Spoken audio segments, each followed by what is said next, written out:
started.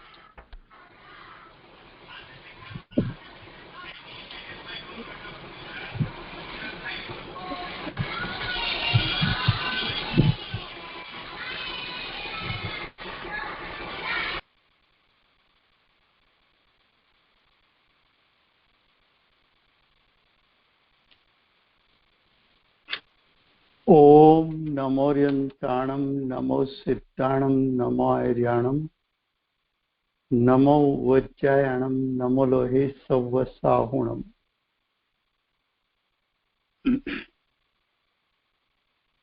मंगलं भगवान् वीरो मंगलं गौतमो गणी मंगलं कुन्दकुन्दार्यो जैनधर्मोऽस्तु मंगलम्। ओंकार बिंदु संयुक्तं नित्यं जायन्ति योगिनः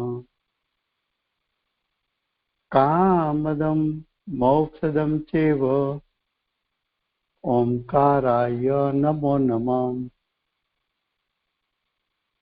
अहोपकार जिनवर्णो कुंदनो ध्वनि दिव्यनो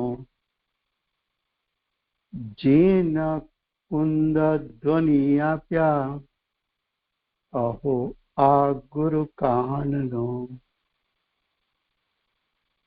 तुझ ज्ञान ध्यान नो रंग अमया दर्श रहो ओ शिव पद तक तुझ संग माता हाथ ग्रहो।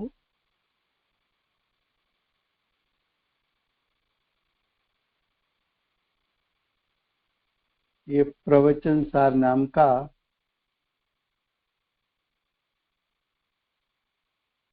परम अध्यात्म शास्त्र है। आचार्य भगवान ने मांगलिक करके प्रतिज्ञा की।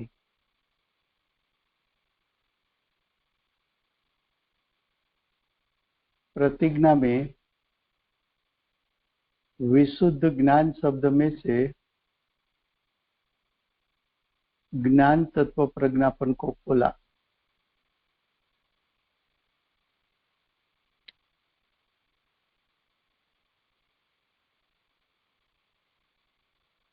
ज्ञान तत्व प्रज्ञापन में आचार्य भगवान ने पेटा में 4 अधिकार लिखा। उसमें से शुभ परिणाम अधिकार चलता है।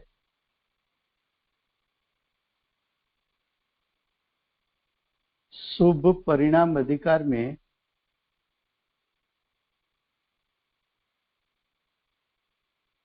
86 गाथा में 46वीं गाथा में मोक्ष करने का उपाय बताया।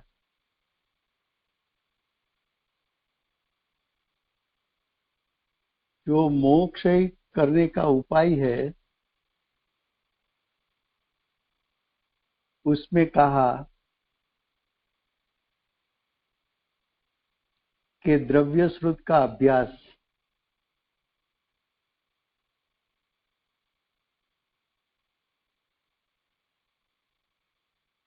इसका अभ्यास द्रव्य श्रुत का अभ्यास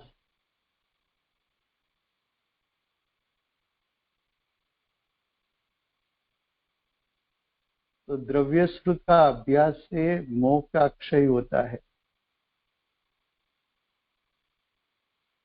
तो 87 गाथा में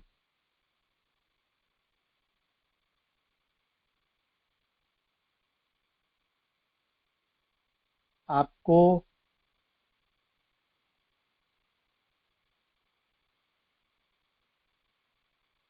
द्रव्य श्रुत का अभ्यास करना है।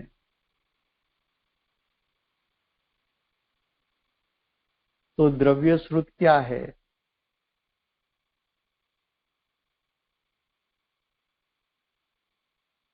तो कि दिव्य ध्वनि, भगवान की दिव्य ध्वनि, उसमें सट द्रव्य, सट पदार्थ, उसकी वस्तु व्यवस्था बताई है। उसका अभ्यास करने से मोह का क्षय होता है।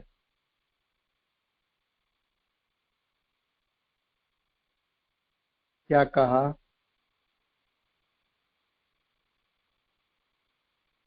कल 87 गाथा चली थी, 87 गाथा। वहां द्रव्य का स्वरूप,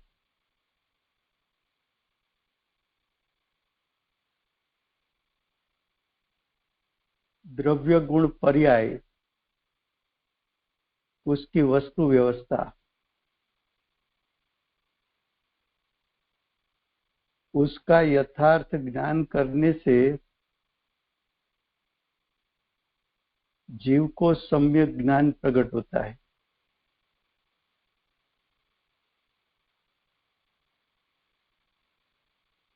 फिर से गुजराती में,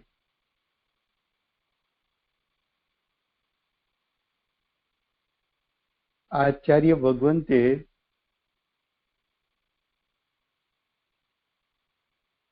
86 ગાથામાં એમ કહ્યું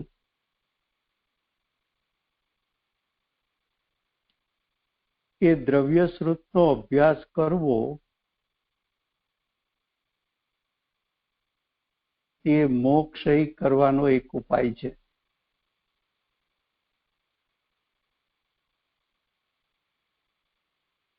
દ્રવ્ય સ્ત્રોત કોને કહેવું? તો કે તીર્થંકર ભગવાનની વાણી, એમાંથી રચાયેલા શાસ્ત્રો અને એ શાસ્ત્રોમાં 6 દ્રવ્યનું સ્વરૂપ, 6 દ્રવ્યની વસ્તુ વ્યવસ્થા અનાદિથી આનંદ કાળ કેવી છે એ ભગવાનની વાણીમાં આવ્યું છે।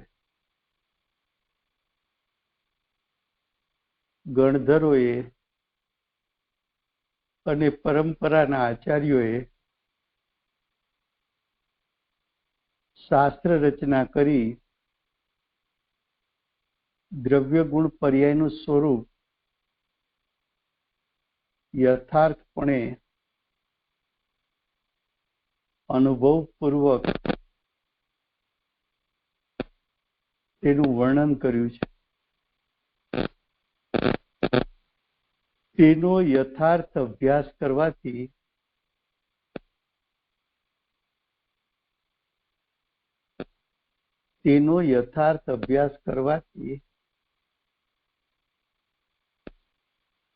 મોહનો ક્ષય થાય છે। એનું યથાર્થ જ્ઞાન કરવાથી જીવને સમ્યક જ્ઞાન એની પ્રગટતા થાય છે। કોઈને એમ થાય કે આ દ્રવ્ય ગુણ પર્યાય, આમાં તો કાંઈ વ્રત તપ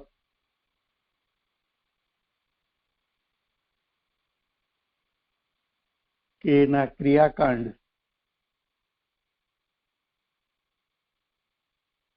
એવું તો કંઈ આવતું નથી, અને દ્રવ્ય ગુણ પર્યાયનો અભ્યાસ કરવાથી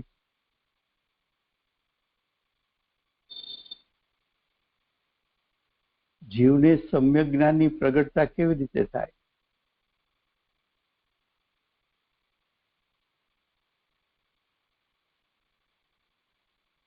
તો કે 87 ગાથામાં આચાર્ય ભગવાન એ દ્રવ્યને લાગુ પડતો સિદ્ધાંત બતાવે છે.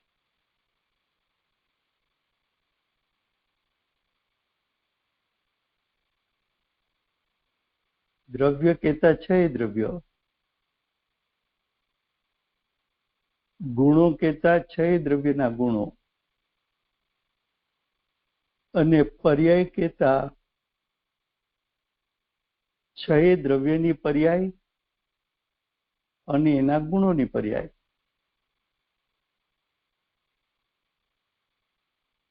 હવે જો 6 દ્રવ્ય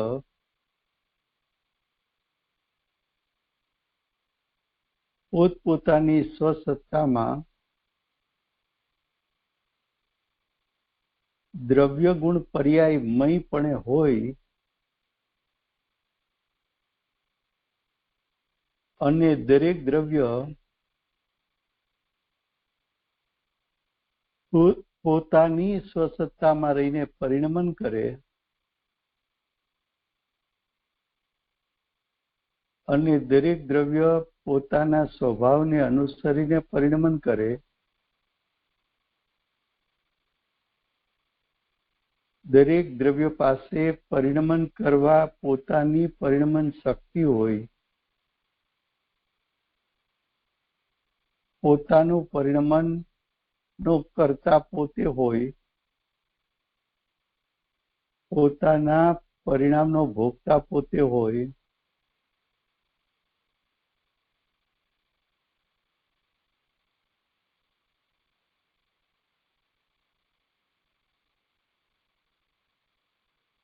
પોતે અનાદિથી અનંતકાળ પોતાના પરિણામ કરવા માટે શક્તિરૂપ સામર્થ્ય એમની પાસે હોય,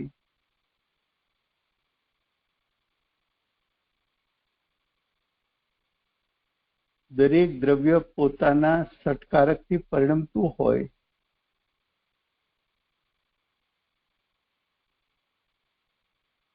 દરેક દ્રવ્ય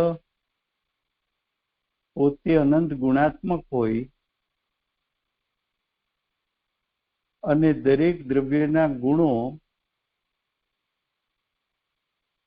પોતાના સ્વભાવને અનુસરીને પોતાની સ્વસત્તામાં રહીને પરિણમન કરતા હોય, આવું નિર્બાધ પ્રત્યેક દ્રવ્યનું સ્વરૂપ હોય, દરેક દ્રવ્ય પોતાના સ્વભાવથી પૂર્વ પર્યાયને ત્યાગ કરે, ઉત્તર પર્યાયને પ્રગટ કરે અને કાયમ ટકે, દરેક દ્રવ્યના અનંત ગુણો પોતપોતાની સત્તા સાથે એકત્વપણે હોય, દ્રવ્યમાંથી ગુણો વિખેરાઈ શકતા ન હોય, દ્રવ્યમાંથી પર્યાય છૂટી પડી શકતી ન હોય, દ્રવ્યમાં અનંત સ્વભાવ હોવા છતાં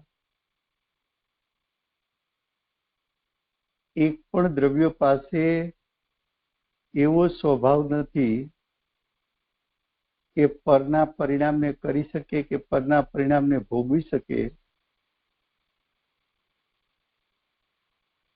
આવી ષટ દ્રવ્યની વસ્તુ વ્યવસ્થા એનું યથાર્થ જ્ઞાન થાય તો જીવને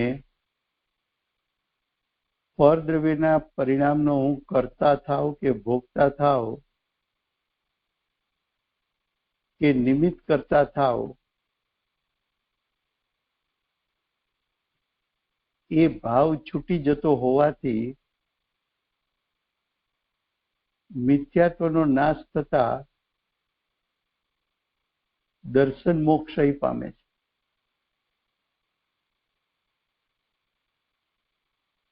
દર્શન મોક્ષ પામે છે.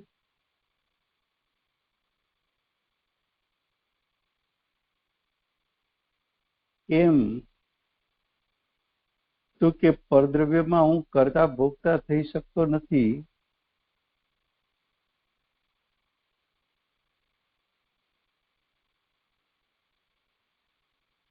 કે હું નિમિત્ત કરતા થઈ શકતો નથી,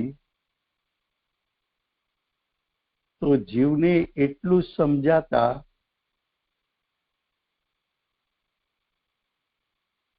પરદ્રવ્યનું લક્ષ છોડી સ્વદ્રવ્યનું લક્ષ કરી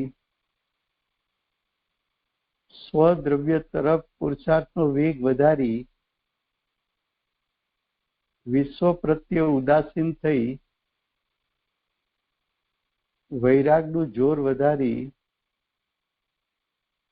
જ્ઞાયક સ્વભાવ સન્મુખ થતા કરતા ભોગતા બુદ્ધિ છૂટી જતા નિમિત્ત કરતાપણું છૂટી જતા જીવને દર્શન મોહ નાશ થતા સમ્યક દર્શન સાથે સમ્યક જ્ઞાન અને અંશે ચારિત્રની પ્રગટતા થાય.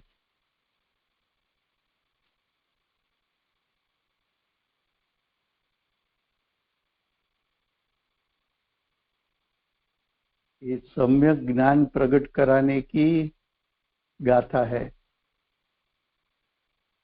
फिर से हिंदी में.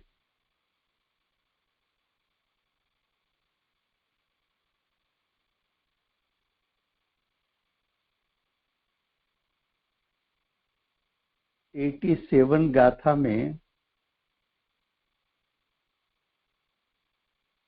किसी को ऐसा प्रश्न हो सकता है कि ये तो सम्यक ज्ञान का अधिकार है और उसमें द्रव्य गुण पर्याय की बात क्यों बताई? यहाँ कोई व्रत तप की तो बात बताई नहीं, कोई क्रियाकांड की बात बताई नहीं. द्रव्य गुण पर्याय उसका ज्ञान करने से मुझे लाभ क्या है, उसमें धर्म कैसे होता है,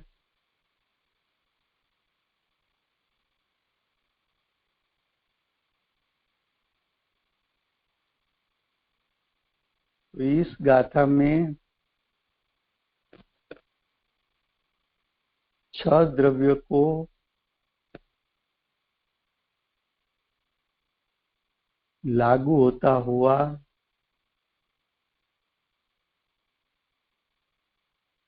सामान्य सिद्धांत बताया.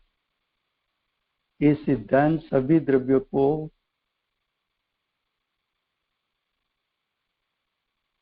सभी द्रव्य में कार्यकारी है. विषय क्या बताया? द्रव्यों यानी सभी द्रव्य, जाति अपेक्षा के सभी द्रव्य, संख्या अपेक्षा के सभी द्रव्य.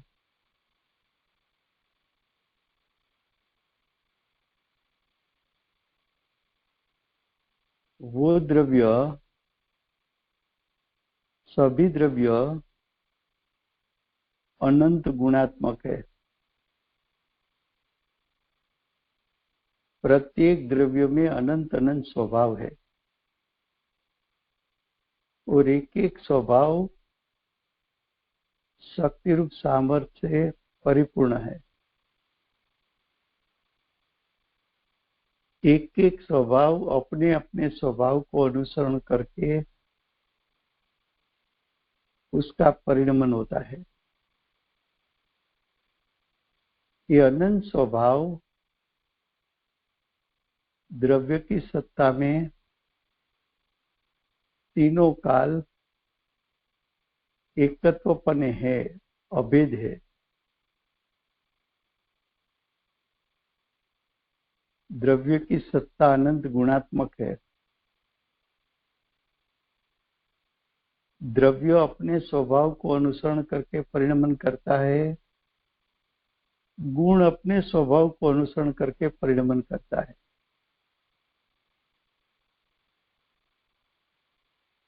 द्रव्य गुण की सत्ता एक, और वही सत्ता में उत्पन्न होने वाला परिणाम, उसकी सत्ता भी वही है। द्रव्य गुण पर्याय की एक सत्ता है। द्रव्य गुणमय और पर्यायमय है। प्रत्येक द्रव्य गुणमय और पर्यायमय है। प्रत्येक द्रव्य अनंत गुणात्मक है और अनादि से अनंत काल के परिणाम करने की शक्ति रूप सामर्थ्य वाला है।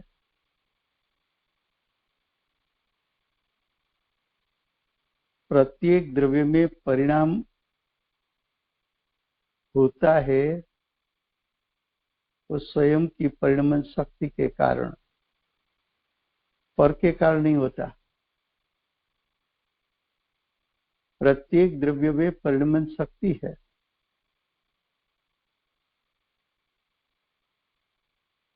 प्रत्येक परिणमन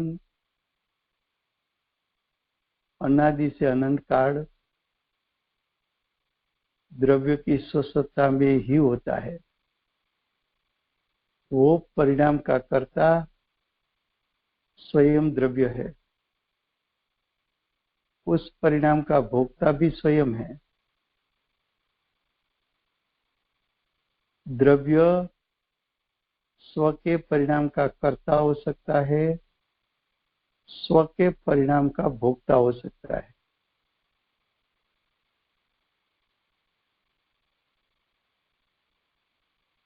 प्रत्येक द्रव्य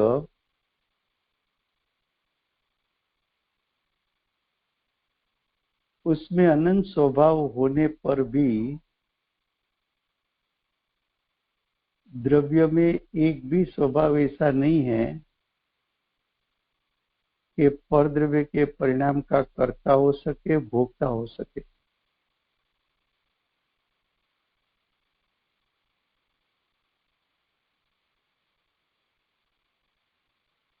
क्षय द्रव्य त्रिकाल है, नित्य है।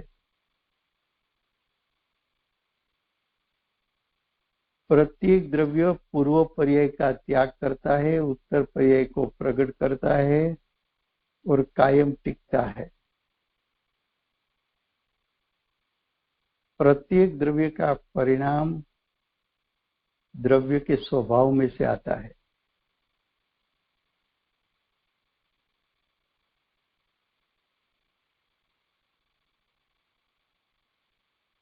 प्रत्येक द्रव्य स्वतंत्र है, अनादि से अनंत काल स्वतंत्र है। जब भगवान की वाणी में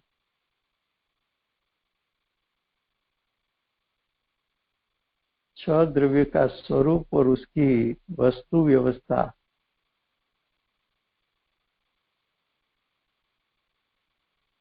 अज्ञानी ने सुनी, सुनकर वो भाव भगवान की वाणी का आशय स्वयं के परिणाम में उतार दिया। उसी समय अज्ञानी जीव का अज्ञान और मिथ्या अभिप्राय, अज्ञान और मिथ्या अभिप्राय क्या था कि मैं पर के परिणाम का कर्ता हो सकता हूँ, भोक्ता हो सकता हूँ, निमित्त कर्ता बन सकता हूँ। ये तीनों अभिप्राय अज्ञानी का छूट गया। अज्ञानी को मालूम पड़ गया कि सभी द्रव्य स्वतंत्र है।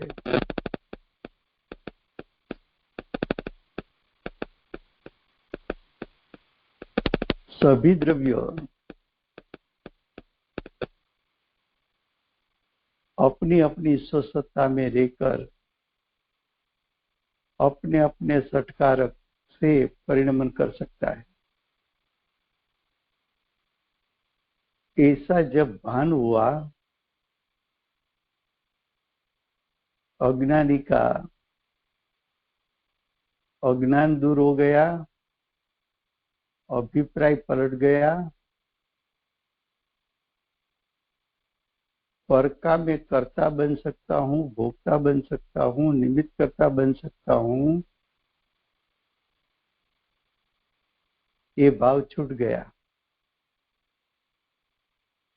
पर का लक्ष्य छोड़ दिया। पर में मेरी सत्ता नहीं, मेरा द्रव्य क्षेत्र काल भाव भिन्न, पर द्रव्यों का द्रव्य क्षेत्र काल भाव भिन्न। पर से उदासीन होकर स्व का लक्ष्य किया, वैराग्यवंत होकर पुरुषार्थ का वेग बढ़ाकर ज्ञायक को ग्रहण किया। ज्ञायक ग्रहण होने के साथ मिथ्यात्व और अज्ञान का नाश हुआ और आंशिक क्रोध मान माया लोभ छूट गया।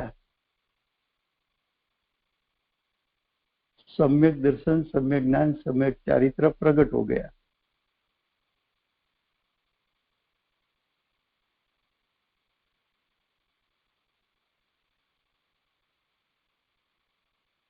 आज से शुरू हुआ है ना पूज्य गुरुदेव की पाठशाला। उसमें पहला प्रश्न ही दिव्य ध्वनि का है,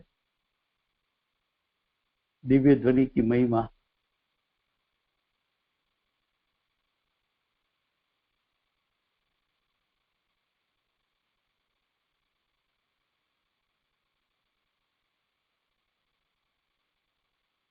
गुरुदेव जैसे शिक्षक कोई नहीं।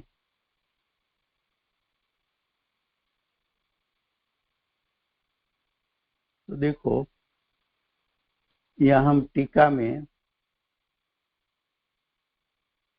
3 लाइन हुई थी, चौथी लाइन से गाथा 87 उसकी टीका।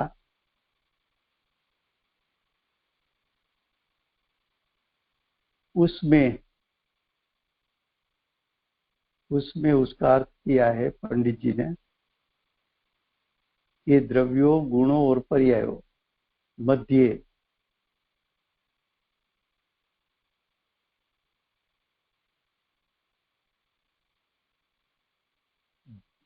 जो का अर्थ है द्रव्यों,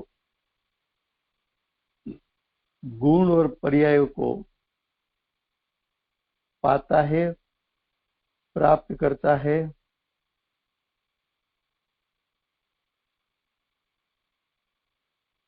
तो द्रव्य किसको कहे? जो गुण पर्याय को प्राप्त करता है। द्रव्य किसको कहे? जो अनंत गुणात्मक है और अनादि से अनंत काल की पर्याय को कर सके, ऐसा शक्ति रूप सामर्थ्य वाला है।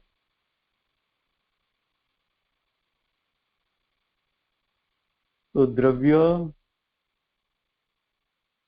गुणों और पर्यायों को प्राप्त करता है।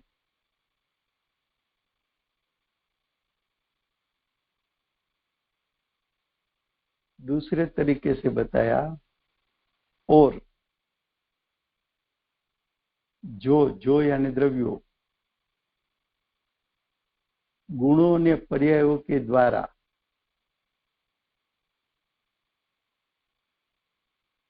प्राप्त कर सकते हैं। गुण और पर्यायों के द्वारा द्रव्य को प्राप्त कर सकते हैं, उसको पा सकते हैं।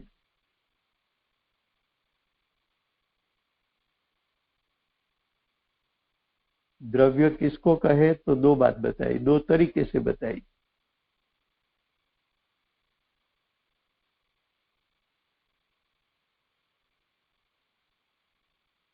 जो अनंत गुणात्मक है और पर्याय का पिंड है, उसको द्रव्य कहा। दूसरे तरीके से बताइए, गुण और पर्याय के माध्यम से जिसको हम प्राप्त कर सकते हैं उसको हम द्रव्य कहते हैं।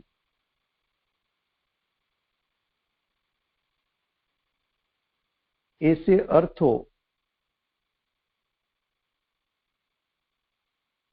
अर्थ नहीं लिखा, अर्थो लिखा है, बहुवचन है।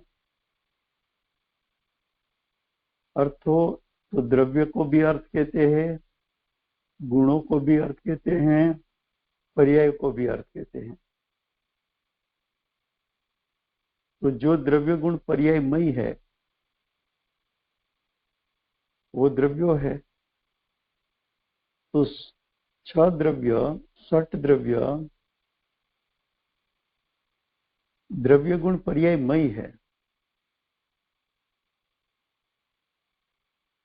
प्रत्येक द्रव्य अनंत गुणात्मक और पर्याय का पिंड।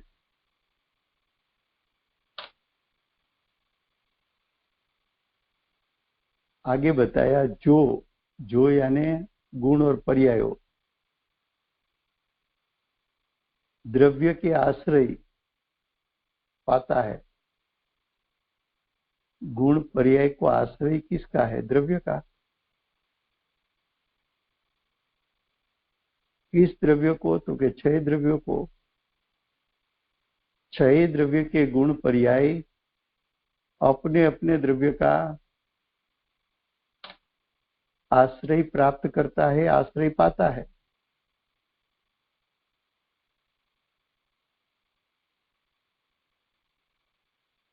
जो यानी गुण और पर्याय हो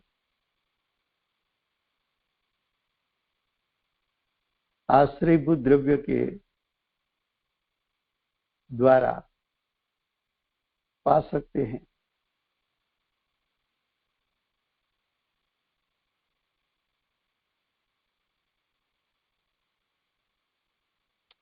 तो गुणों को आश्रय द्रव्यों का है।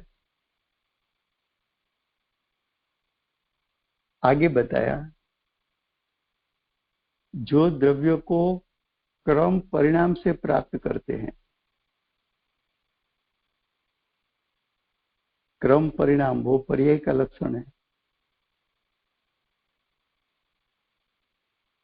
तो पर्याय के माध्यम से जिसको हम प्राप्त कर सकते हैं उसको द्रव्य कहा।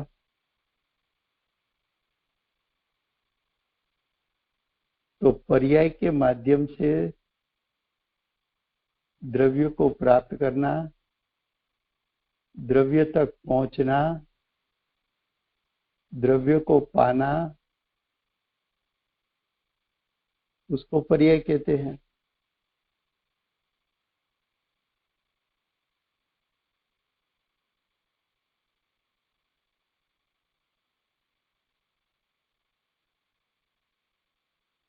फिर से गुजराती में શું કહે છે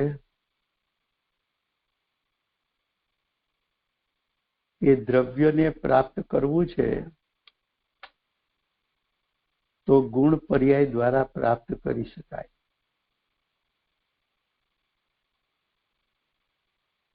દ્રવ્ય પાસે પહોંચવું છે તો ગુણ પર્યાય દ્વારા પહોંચી શકાય।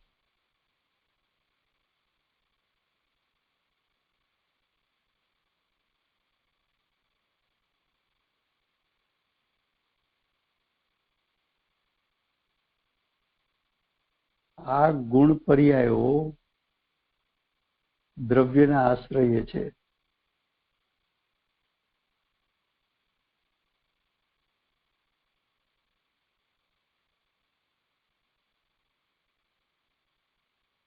ગુણો છે ગુણોને પર્યાય દ્વારા દ્રવ્યને પ્રાપ્ત કરી શકાય છે, પહોંચી શકાય છે।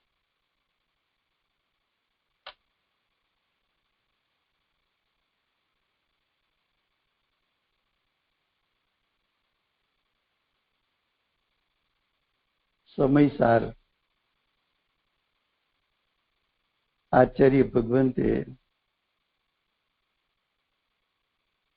આત્માની પ્રાપ્તિ કરવા માટે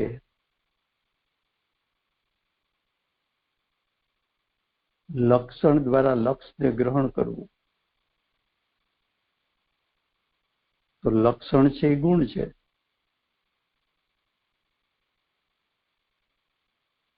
લક્ષ એ દ્રવ્ય સ્વભાવ છે.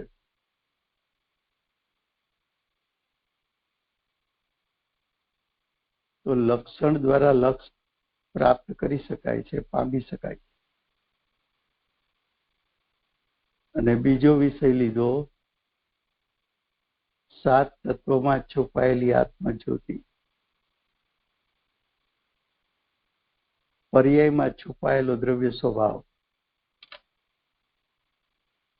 એને પ્રાપ્ત કરી શકાય છે, પામી શકાય છે.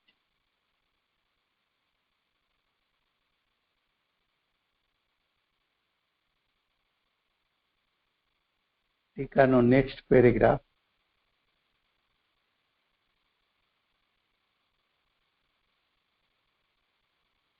जैसे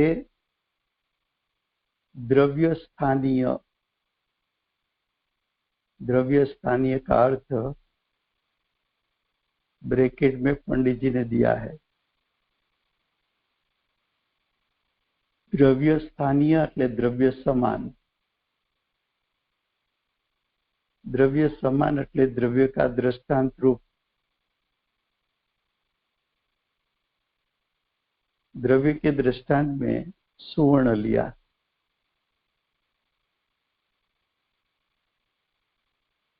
तो जो सुवर्ण की पिलास है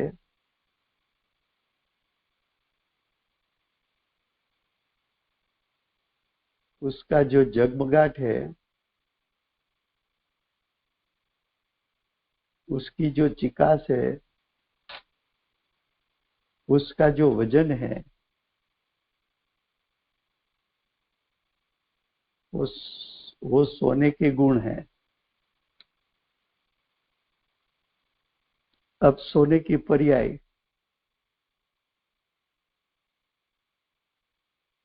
कुंडल बना, हार बना, चेन बना, रिंग बनी,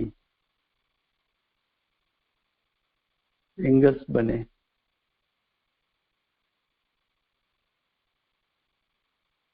वो उसकी पर्याय है. तो द्रव्य यानी सुवर्ण पीलास आदि गुणों को, कुंडल आदि पर्यायों को प्राप्त करता है, उसको पाता है.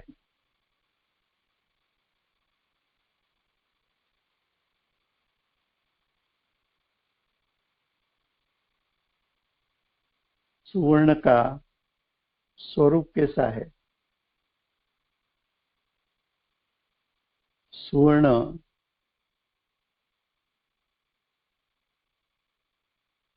अनंत गुणों का पिंड, अनंत गुणों का एकत्व,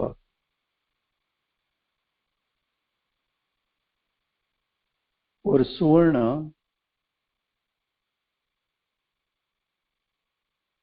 प्रति समय नई नई पर्याय को प्राप्त करता है.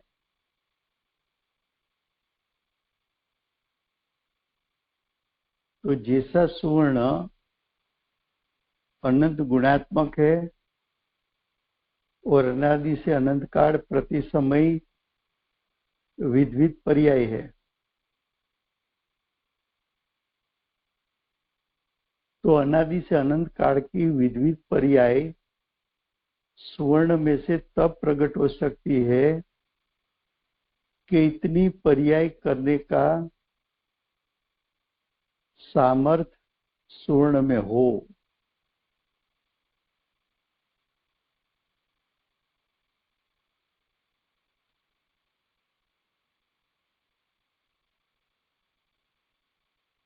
तो जो सुवर्ण है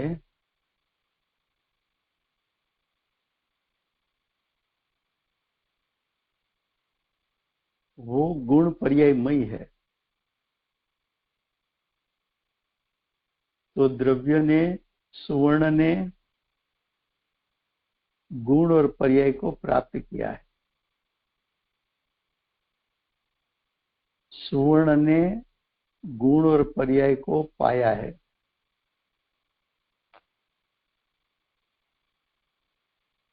तो सुवर्ण द्रव्य के स्थान पर है, पीलास आदि उसके गुण के स्थान पर है, कुंडल आदि उसके पर्याय के स्थान पर है।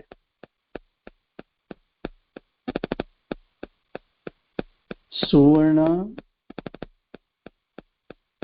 गुण पर्याय मई प्रति समय तीनों काल दिखने में आता है।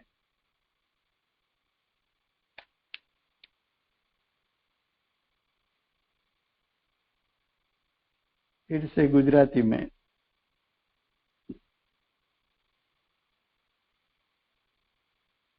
સુવર્ણનો દ્રષ્ટાંત આપ્યો છે। સુવર્ણમાં એના ગુણો, પીળાશ, એનો ચળકાટ, એની ચિકાસ, એનું વજન, એવા સુવર્ણમાં આનંદ ગુણો છે। એ સુવર્ણને પ્રત્યેક સમયે કોઈ ને કોઈ પર્યાય છે। કુંડળ રૂપે હોય, હાર રૂપે હોય, ચેન કે બંગડી રૂપે હોય, પંજા કે કંદોરા રૂપે હોય, બ્રેસલેટ રૂપે હોય કે લોકેટ રૂપે હોય, પણ કોઈ ને કોઈ એને ઘાટ છે, પર્યાય છે। તો સુવર્ણ અનંત ગુણોને અને અનાદિથી અનંતકાળની પર્યાયને પામે છે, પ્રાપ્ત કરે છે।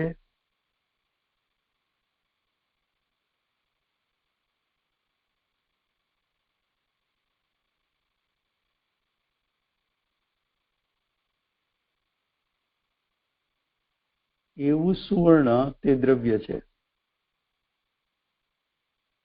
સુવર્ણનો દ્રષ્ટાંત કેમ આપ્યો કે રૂપી પદાર્થ છે। 5 ઇન્દ્રિય મન દ્વારા સુવર્ણને, રૂપી પદાર્થને જાણી શકાય છે, કારણ કે સ્થૂળ સ્કંધ છે। પણ સુવર્ણ જેમ દ્રવ્ય છે એમ બાકીના 5 દ્રવ્યો અરૂપી,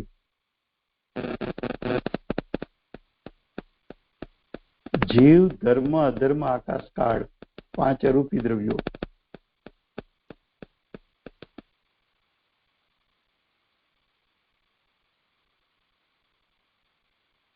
એ અરૂપી દ્રવ્યોને પણ સુવર્ણની માફક અનંત ગુણો અને અનાદિથી અનંતકાળ ને પર્યાય કરવાનું શક્તિરૂપ સામર્થ્ય છે। કારણ કે અહીં 6 દ્રવ્યની વાત લીધી છે।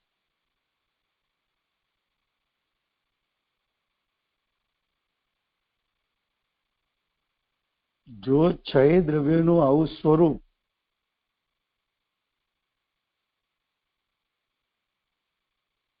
અનાદિથી અનંતકાળ પ્રત્યેક સમયે હોય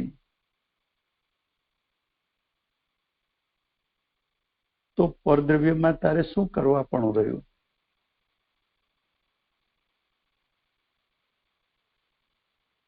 તારો અભિપ્રાય છે કે હું પરનું કાર્ય કરું,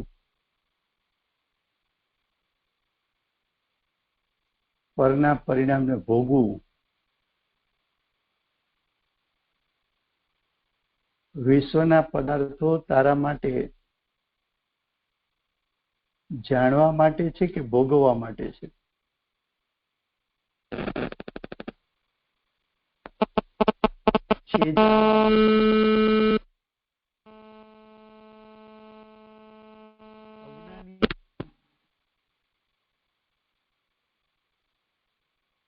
અજ્ઞાની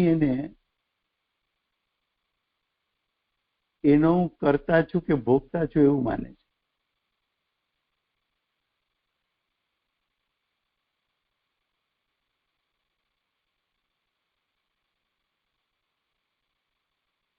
હવે કે છે કે સુવર્ણ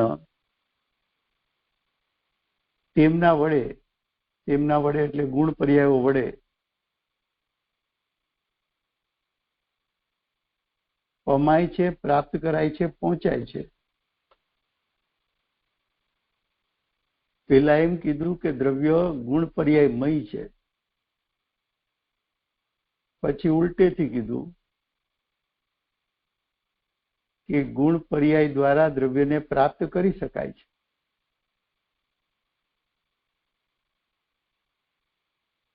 क्या कहा? प्रथम ऐसा कहा कि द्रव्य अनंत गुणात्मक और पर्याय का पिंड है. अब वर्णन दूसरे दृष्टिकोण से किया कि द्रव्य को प्राप्त करना है तो गुण पर्याय के माध्यम से प्राप्त कर सकते हो. उसका अर्थ द्रव्य गुण पर्यायमय है और गुण पर्याय द्रव्यमय है. तीनों का एकत्व है, एक सत है, अखंड सत है, अभेद सत है, अविनाभावी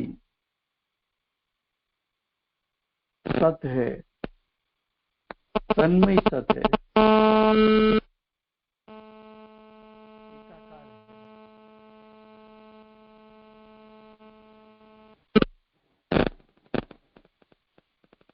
ऐसा वस्तु का स्वरूप है.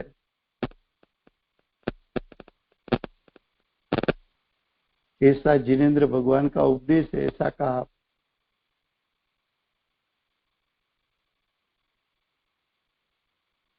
ये जिनेंद्र भगवान का उपदेश द्रव्य गुण पर्याय में वस्तु का स्वरूप, ये सामान्य स्वरूप भी उसका श्रद्धान और ज्ञान हो जाए तो जीव को मोह का क्षय हो जाए और अज्ञान का क्षय हो जाए.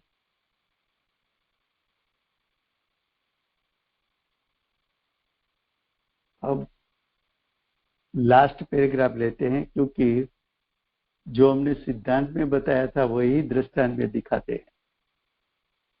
तो अब देखो नेक्स्ट पेज पर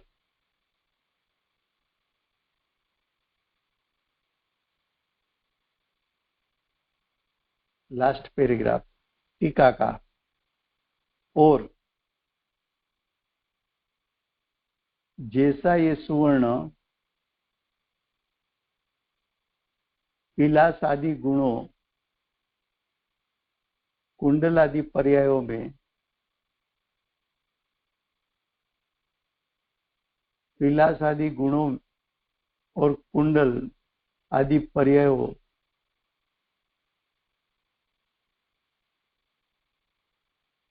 से सुवर्ण से अपृथकपणा होने से क्या कहा? ये सुवर्ण से विलास आदि गुण पृथक नहीं है, अपृथक है, अभिन्न है, अभेद है, एकत्वपने है. पर्याय भी सुवर्ण के साथ अपृथक है, अभिन्न है, अभेद है, एकाकार है.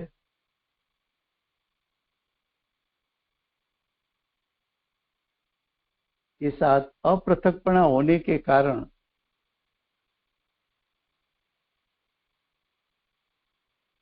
उसका यानी गुणों और पर्यायों का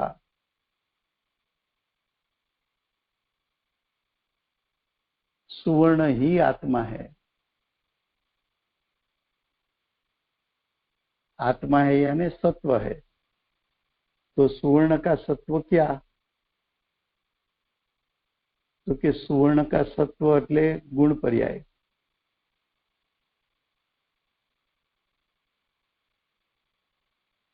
सत्व यानी कैरेक्टरिस्टिक.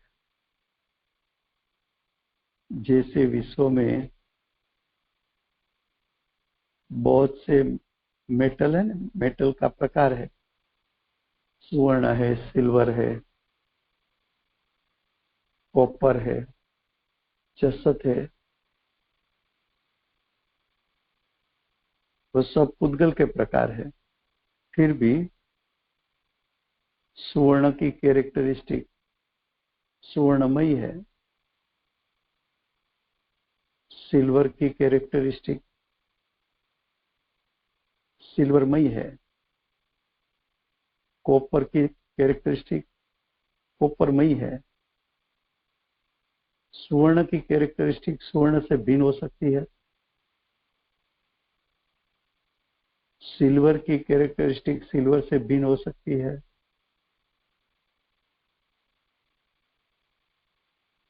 जसत की कैरेक्टरिस्टिक जसत मेटल से भिन्न हो सकती है, नहीं हो सकती। उसी प्रकार द्रव्य के गुण भिन्न नहीं हो सकते। कभी कभी मैं दृष्टांत देता हूं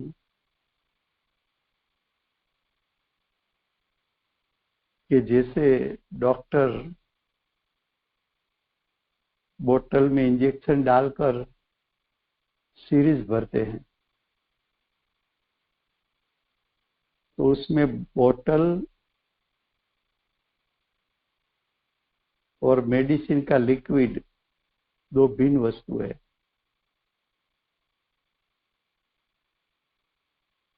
उसका सीरीज भर लिया और किसी को इंजेक्शन दिया,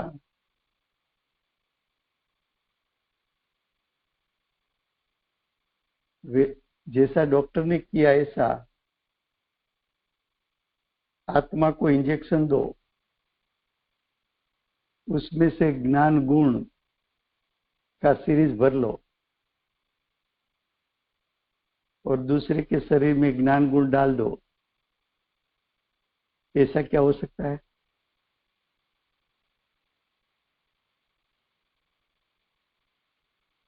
तो क्या नहीं हो सकता। क्यों?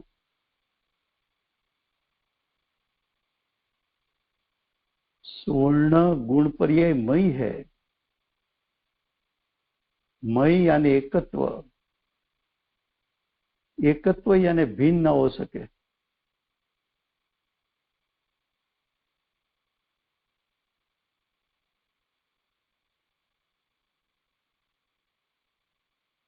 इसलिए कहा, लास्ट दो लाइन में क्या कहा, उसी प्रकार वो द्रव्य गुण पर्यायों में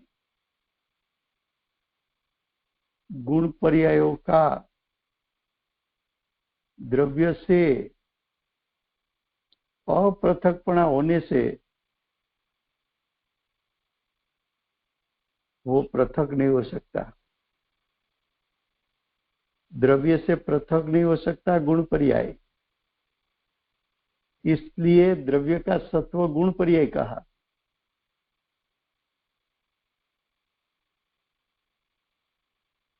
इसलिए गुण पर्याय द्रव्य का आत्मा है, आत्मा यानी सत्व है।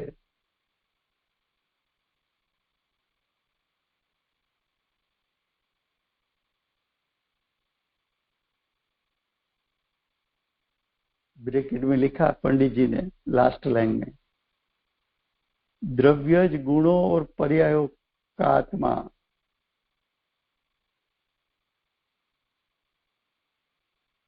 गुण पर्याय है, वो द्रव्य का सर्वस्व है।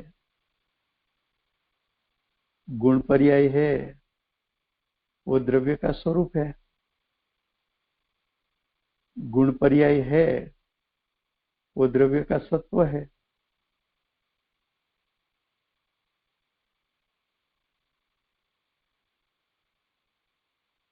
ख्याल में आता है?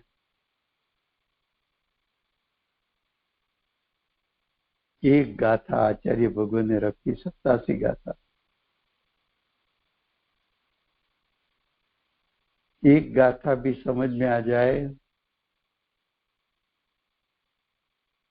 पूरे विश्व से तो उदासीन हो जाएगा। तुझे किसका करना है, तुझे किसका भोगोटा करना है? तेरे पास कोई स्वभाव तो है, तेरे पास ऐसा कोई स्वभाव तो है नहीं कि पर का कर सके या पर का भोगोटा कर सके।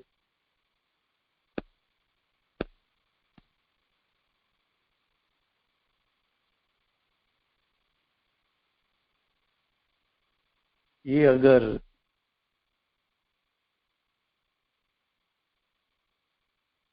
ये द्रव्य गुण पर्याय का यथार्थ श्रद्धा और ज्ञान हो जाए तो जीव को सम्यक दर्शन सम्यक ज्ञान प्रकट होता है। लो समय हुआ है, भावार्थ अगले मंडे चलेगा। Thank you very much Raju ભાઈ, થેન્ક યુ। રાજુ ભાઈ, હાજી, હિંમતભાઈ નો જેટલો આભાર માનીએ એટલો ઓછો છે। હા, સાચી વાત છે। આપણે શું ભાષાંતર કર્યું છે, ગજબનું કર્યું છે।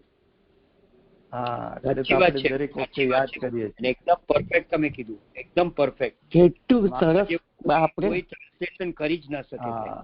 હા, સુપર। એટલે તો આપણે દરેક વખતે બ્રેકેટ આવે ત્યારે એમને યાદ કરીએ છીએ, ફૂટનોટ આવે તો યાદ કરીએ છીએ। સાચી વાત છે ભાઈ, સાચી વાત છે, એબ્સોલ્યુટલી રાઈટ। અને એક છે ને સમ્યક જ્ઞાનના 8 લક્ષણ છે। એ 8 લક્ષણમાં એક લક્ષણ એવું છે કે કોઈનું કહેલું હોય અને જો આપણા મોઢેથી કહીએ તો જેનું કહેલું હોય ને એના નામને આપણે છુપાવવું ન જોઈએ। છુપાવીએ તો એ પણ જ્ઞાનનો દોષ કીધો।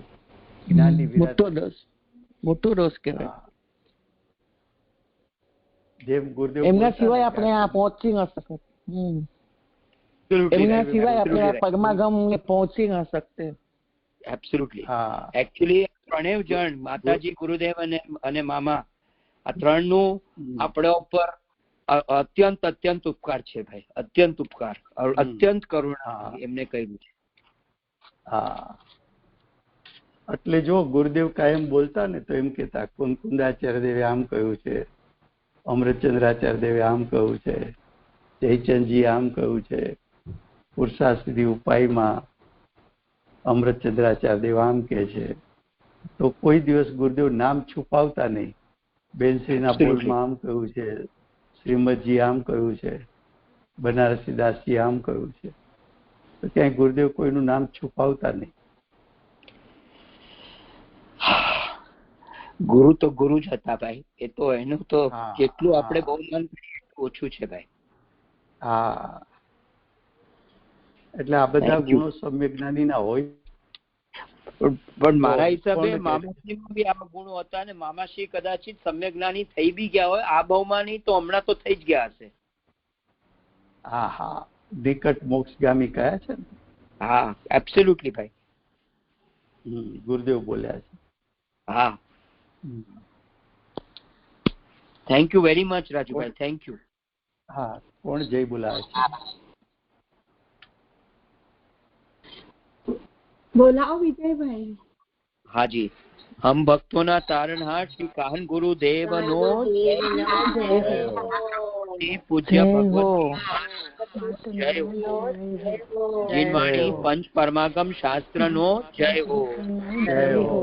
સોલપુરી તીર્થધામનો જય હો। સત્ય સનાતન દિગંબર જૈન ધર્મનો જય હો। 1008 વાર સૂર્ય કીર્તિ ભગવાનનો જય જયકાર, જય જયકાર, જય જયકાર। ગંધર ભગવાનનો જય હો। ભગવાનનો જય હો, જય હો, જય હો, જય હો। જમોતી મને શાશ્વત જીનેન્દ્ર દેવોનો જય હો, જય હો। દેવનો જય હો, જય હો। Thank you very much once again, Thank Rajubhai. you, Rajubhai. Jai Jinendra. જય જિનેન્દ્ર. Thank you. જય જિનેન્દ્ર. જય જિનેન્દ્ર. જય Jinendra. Thank you very much, Rajubhai. Jai Jinendra. જય જિનેન્દ્ર.